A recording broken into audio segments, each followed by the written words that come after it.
Hi, welcome everyone. We are so glad that you decided to join us again today on the Eyewitness Show with Nikki George. Today I have another special guest. Her name is Elder Raquel Koos, and we are so excited that you are here with us today. How are you doing today? I'm great. Thank you. Thank you. Good, good.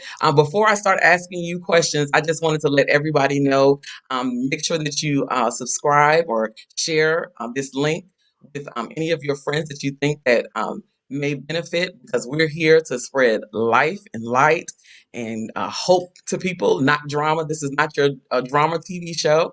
So we just sit back and relax, and we're thankful for you to being here.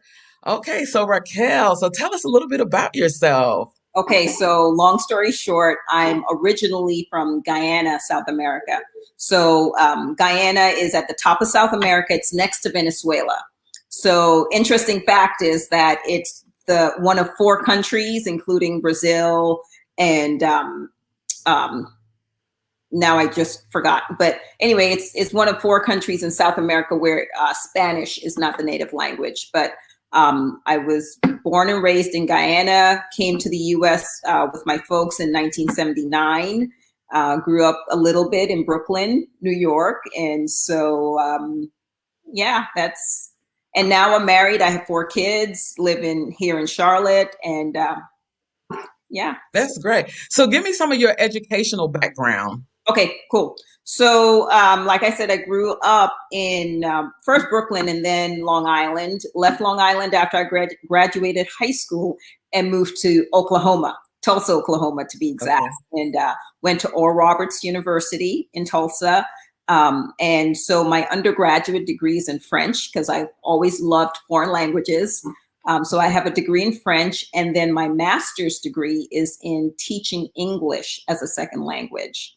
So that's I do have an educational background. It isn't, however, with teaching K through 12, but it is with working with adults who need English for academic work here in the US. So I worked at the University of Tulsa. And then when we moved here to Charlotte, I worked at CPCC in their ESL department, teaching adults English. Okay. So one of the things I like about you is you're a part of the four or more fan club. So you, just like me, have more than four kids. So so that's pretty cool. And so as far as you decided to homeschool your children. Why did you make that decision? So I've always known about homeschooling, even as a single person. We knew people from our church who homeschooled their four kids. And so it was always something that was, I guess, in the back of my mind. And so when we had kids, and by the time we had kids, the school systems were just going in a direction that I wasn't comfortable with. And not just the socialist, secular information that they were teaching the kids, but what they weren't teaching the kids. So for example, I wanted my kids to be able to write in cursive because I grew up, in Guyana. We came up under the British educational system. So when I came to this country at the age of 10, I had beautiful penmanship. And, I say that humbly because people would always marvel, like, wow, you write so well. But everyone wrote well. So I wanted my kids to learn cursive. I wanted my kids to learn geography. I wanted my kids also to have that Christian, biblical worldview in their education. And so those were some of the reasons why I decided that homeschool was best for us. Cool. Okay, you talking about the Christian worldview. How did you come into this view or this biblical Okay, view? so in Guyana, we grew up in the church. We were Congregationalists. Okay. So always went to church with my grandmother because I grew up with my grandparents in Guyana while my parents were here in the States trying to earn a living so that they could bring us kids to the States. And so when we came to the States, we attended the Methodist church first for a few years, and then we went to the Pentecostal church. So I grew up in church and I received Christ as my savior as a young teen. right? And so, and Oral Roberts University is a Christian university. And so I went off to Christian University, and it was a great experience because in Tulsa, you had so many great Christian leaders, right? You had, of course, Oral Roberts, T.L. Osborne, the Hagans with Rhema Bible College. So it was just a great place to attend because we had all these great men and women of God coming to our chapel services, as well as all the great churches. And so, you know, my background is I grew up basically in the word of faith.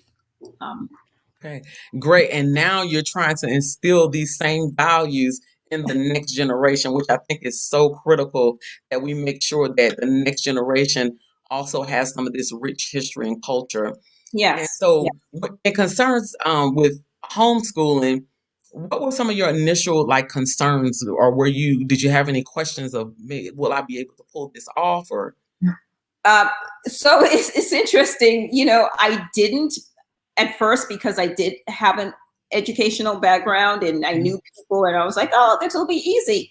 But I remember when I was about to actually start, I went into full panic mode, like, what am I going to do? How am I going to do this? So again, thankfully, we had friends here in Charlotte who homeschooled. And so I was able to call a few people and just talk to them about, okay, so what do you use? What do you do? How do you do it? And we had one friend in particular, they have 6 kids that they homeschooled. And she said, you know what, come over to the house, bring the family, we'll have dinner, and I'll just show you exactly what I do. So we did, and she showed me her schedule, how she scheduled the kids, how she scheduled their learning times, because again, with 6 kids, you have those different age groups, right? And so that was so helpful for me. And one of the things that that I heard over and over again from the people that did homeschool, they said, you know what, first of all, this is first grade. You're okay, not going to mess it up. So, okay, so that gave me peace of mind because again, I started right off the bat with homeschooling. And again, with my first child, you know, we were home. I was always a stay-at-home mom. I worked a little bit at night teaching at the community college, but I was home with the first one and the second one. And so we always did little things, right? The ABCs and the little flashcards. And so I was already doing schooling with my toddler. So when I actually started the formal process of homeschooling, it was just a continuation of, you know, what we had been doing. But having those people to help me and say, okay, this is what I do. This is how I do it. This is where I get my materials. This is how I decided which materials to get. It was very, very helpful. okay. So, what were some of the challenges that you had, or are still having, maybe with homeschooling? So the first challenge was when my oldest one, we started the official homeschooling. I had just given birth to my 4th child. So I was very tired. But again, it was because it was just the first grade, you know, I was home. I was able to work that schedule to fit around the baby and other things that I had to do. Right. And I remember, I think after that first or second year, I changed books a lot. So certain things that I had purchased at first that I thought, oh, this would be great, you know, this will work for us. In using them, I was like, yeah, that won't work. And so I learned how to pivot, right? And not be stuck with, I have to do this or I have to do that. As I learned my child as a student, I was able to choose better what would work for us and for our family. So the challenge of homeschooling was, how do I start? What do I do? I have a baby. I'm busy taking care of that baby. But also the upside was that I could move and I wasn't stuck to one curriculum or one way of doing Mm. things. If that And yes, were you able to find balance, or were you how did you find time for yourself with oh, all the responsibilities that you had, or was there no time in the beginning okay, so until they got there was no time in the beginning. okay.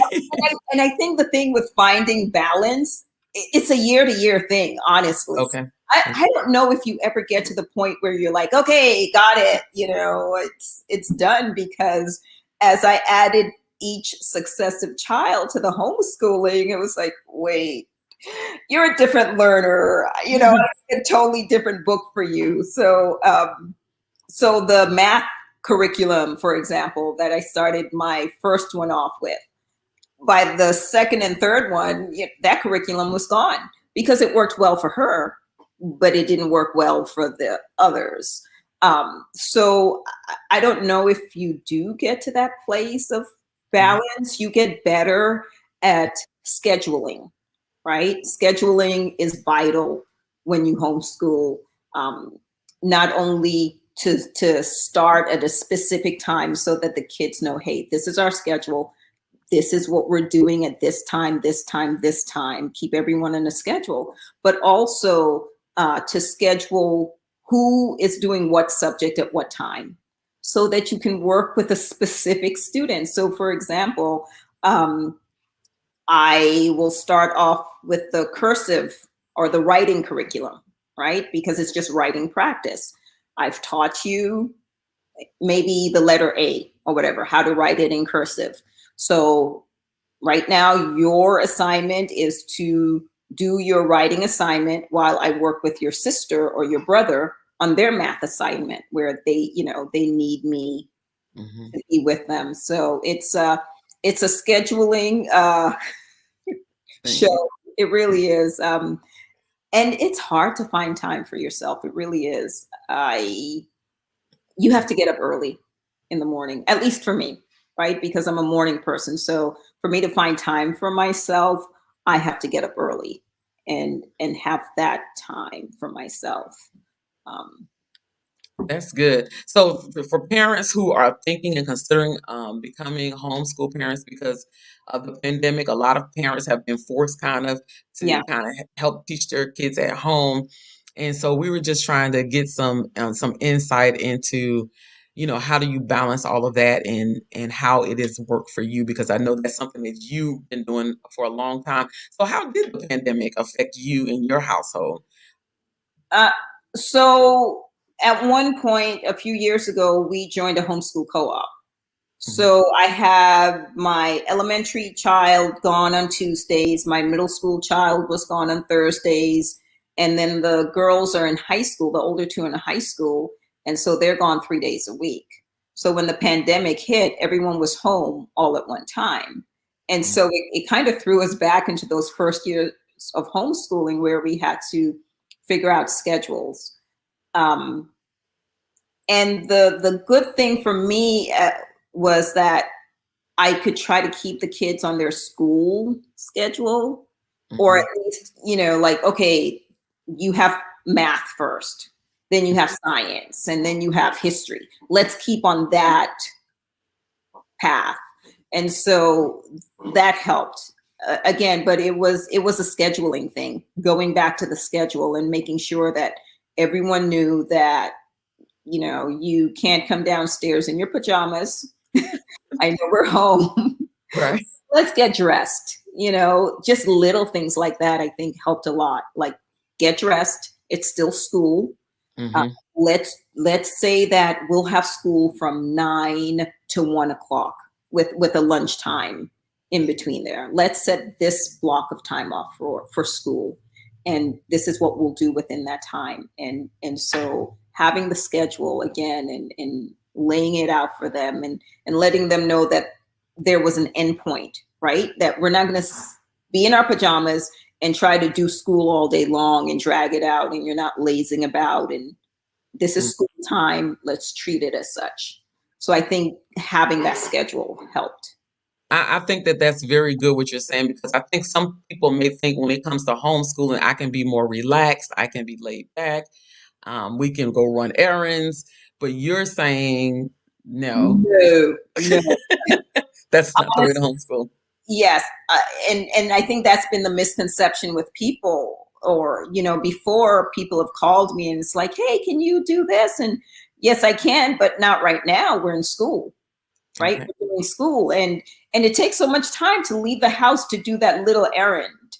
Um, Hmm. Sometimes my husband will call and say, hey, I really need you to run to the post office or get this, or and I can do those things again because there's flexibility in homeschooling, but it's really vital to have that schedule and to stay on that schedule, and for the kids to know that this is school time, right? Hmm. We're not watching TV. We're not, you can't just run off and play. We're in school, or right now this is the math time. Hmm. So scheduling is vital. That's very good. So I know that a lot of parents sometimes when they find out that you're homeschooling, they come and ask you questions. So what are some of the frequent questions that you get from parents who are considering Um, perhaps? yeah, I've had a lot of questions, and I've been happy to be that resource for other people because I know how much it helped me when I was starting, and I was able to call people. So one of the things I tell people want to know, what curriculum do you use, or how do I choose the books, or where do I get the books? So one of the most important things that I tell people, there's this book out there, and it's by this author called Kathy Duffy, Duffy, and she wrote this book called The 101 Best Homeschooling Curriculum. Now she updates it every year, so it's out there. But the great thing with this book is that as someone who's never homeschooled or whatever, it's very easy to use. So what Kathy Duffy has done is she has researched all these curriculums, right? So say you have a fifth grader, Mhm. you can go into that book and she will have her chapters on fifth grade materials, math books, history books, language books, whatever. And what she does is she talks about each curriculum. There's like a paragraph or two. She talks about the book. She tells you what kind of learner it's good for. So for a science book, if your child likes to touch things, if they learn best that way, if your child is auditory, a learner, she tells you those details. She tells you, if you're the kind of teacher who's auditory, if you're the kind of teacher. So she matches the student's learning style and the teacher's learning style with the curriculum. So she gives you an overview of the curriculum. She tells you where to get it, what kind of student it's best suited for, and of course it's grade level.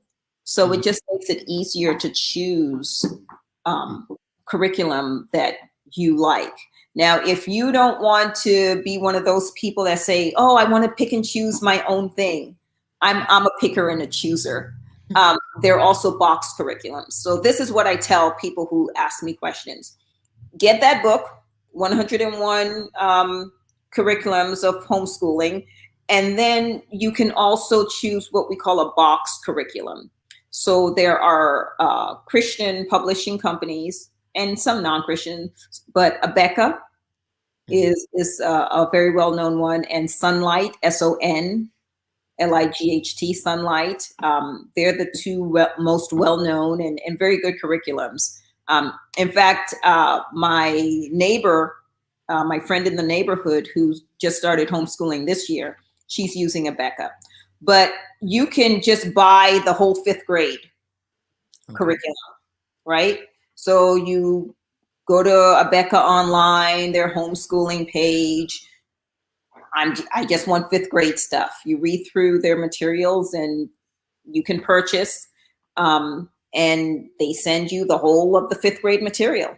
And a lot of the courses are in video where the teacher teaches.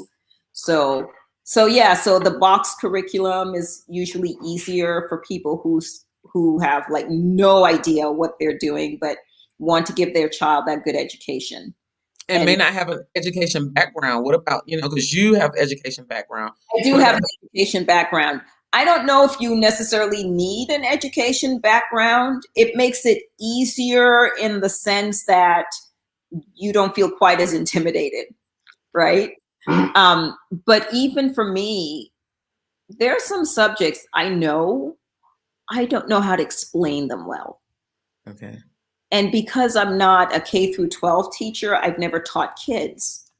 So there are some subjects that I know how to explain, but I'm not quite sure how to explain it to you, 7-year-old. So Mhm. those are things that I had to learn. And but you have resources out there, again, like those boxed curriculums where everything is laid out for you. Okay. So and their curriculum also books that you can buy. So for example, I should have brought the book with me, but I have a grammar book where the teacher says this and the student is, they give the student response. So they walk you through how to teach that subject. Oh, wow. So you can open the book and say, okay, today we're going to learn about articles. Articles are, Okay. yeah. So That's good. That's very helpful. yeah, so Gotcha. there's curriculum out there like that you can get. So that's what I tell people: get that Kathy Duffy book. Hmm. So and two, even if you don't choose your own curriculum, even if you get the boxed curriculum, she talks about those boxed curriculums in her book, Okay. right? So you have all that information, but it gives you a foundation of learning about curriculum, of learning maybe your own style of teaching, because you're reading this information in the 101 homeschooling curriculum book and you're like, okay, that sounds like fun for me. That sounds like something I can do or I would want to do. So it's just educating yourself. Hmm. Yeah, something that you said kind of stuck out to me as far as pretty much that you're able to tailor the education to the child. Yes. I'm thinking in public schools, it's kind of they're all thrown in there with a group of students, Yes. and everybody's got to learn a certain way. And so I see that as a benefit to homeschooling. What are some other benefits that you see from homeschooling? One of the biggest is that the child really becomes a much more independent learner, right? So my philosophy is that education is about teaching the student how to learn. You can't teach them everything in K through 12. Learning is a lifetime Mm-hmm. um, activity. It's a lifetime thing. You don't graduate from 5th grade and you throw all that information out until you go to 6th grade, or graduate from college and never read a book again.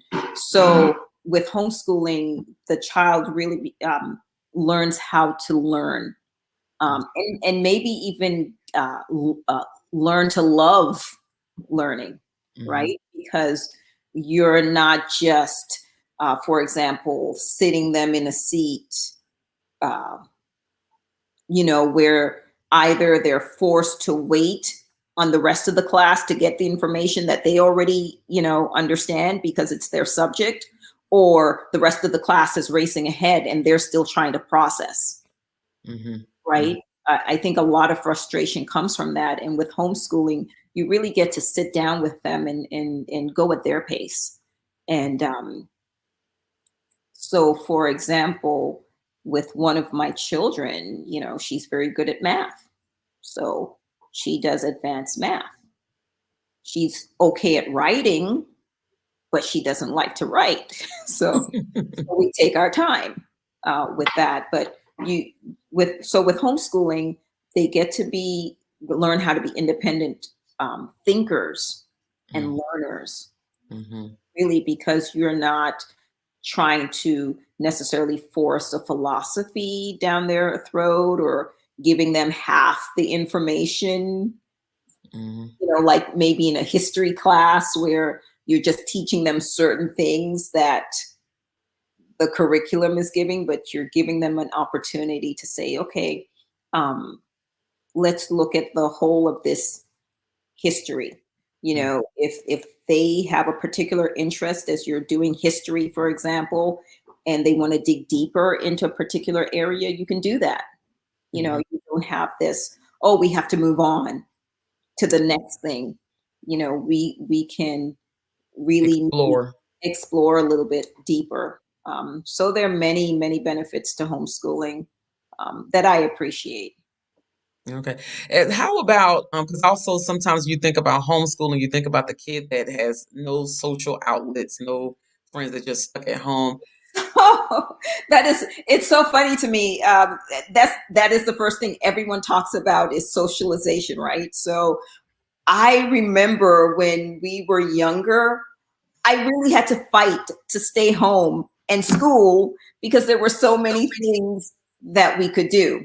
So, for example, there's homeschool swim, and we took swimming at the swim mac. They have a homeschool swim class, and it was in the middle of the day. We went on Tuesdays and Thursdays, and all the other homeschooling families were there. So we had people, you know, the kids could connect with, and we would connect outside of swimming. But we had homeschool swim. There was homeschool soccer.